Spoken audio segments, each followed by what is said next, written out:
The expanding war in the Middle East raging on for a fourth day. And with air travel in the region at a standstill, thousands of Americans are frustrated and stranded. Now the State Department says it's scrambling to get them out. We go inside their journeys to get home as President Trump faces tough questions about why a plan wasn't in place earlier. You can hear the siren behind me. Amidst the hail of drone strikes and the wail of sirens, Alyssa Ramos is desperately seeking for a way out of Kuwait. We're doing everything we can to get a land border crossing out of here because the missiles and drones keep attacking.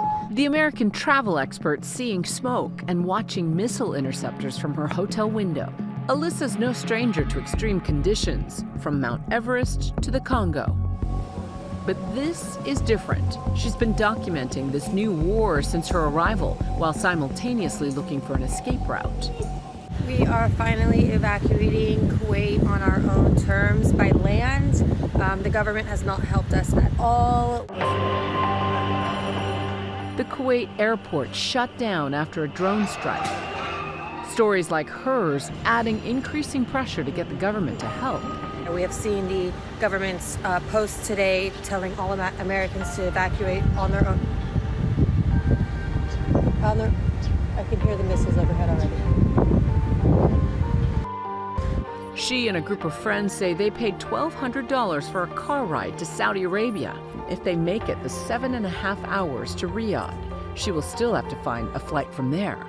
U.S. embassies and consulates are coming under attack and Americans stranded across the region. But escaping has not been easy. Alyssa is just one of thousands of Americans stranded by the ongoing war.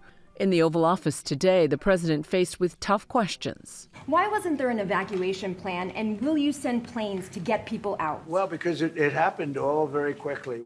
Not long after that back and forth, and 4 days after the war began, the State Department announced it was looking at military aircraft and chartered flights for Americans trapped in the Middle East. It all starts by knowing that where you are and how we can get a hold of you.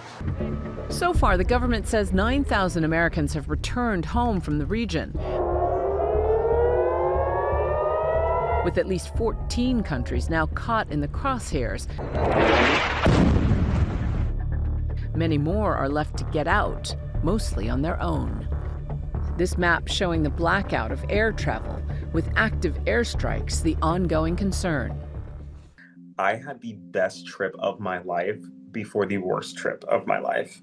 Last week, avid traveler, content creator, and Texan Oliver Sims says he was having a fabulous time at a friend's wedding in India. The wedding was so much fun, like the decorations, the people, like that was just wonderful. On his way home over the weekend, Oliver changed planes in Doha, Qatar. The connection and takeoff seemed to go smoothly enough. An hour and a half into the flight, I got a notification that said that the U.S. And Israel had started airstrikes on Iran. We had to turn back around to go to Doha. After he landed back in the chaotic Doha airport, Oliver made a video. I'm honestly going to see if I can get on any flight just to the U.S. or just anywhere else. I think it was 12:30 in the morning. A bunch of airport staff rushed into the lounge and they told us to evacuate the airport. People had started reporting that the Kuwait's airport and Dubai's airport were getting hit. Dramatic video posted online shows explosions and rocket interceptions inside Qatar and over its skies.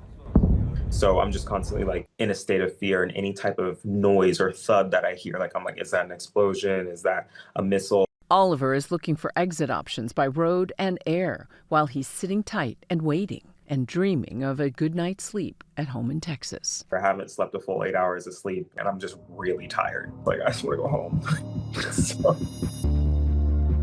Got prayer beads. For Alyssa and her friends, the gamble to get in a car and drive to Saudi Arabia paid off. We made it! We are passing the Riyadh airport. Not feeling super confident about this flight taking off. The airport's pretty empty. She eventually did board her next flight. Oh my God, we're getting on the plane. Ah! Luckily, it's not crowded. But the next minutes were filled with a whiplash of joy, disappointment, and back again. Spoke too soon. They just stopped the boarding, and the airport was closed. The airport has reopened. We are continuing the boarding process. Get the out of here! After days of waiting, Alyssa made it to Egypt, where she's one step closer to safety. Tonight, she's one of the lucky ones, still not home, but on her way. I'm so happy. Be sure to stay with Nightline for continuing coverage of the war with Iran.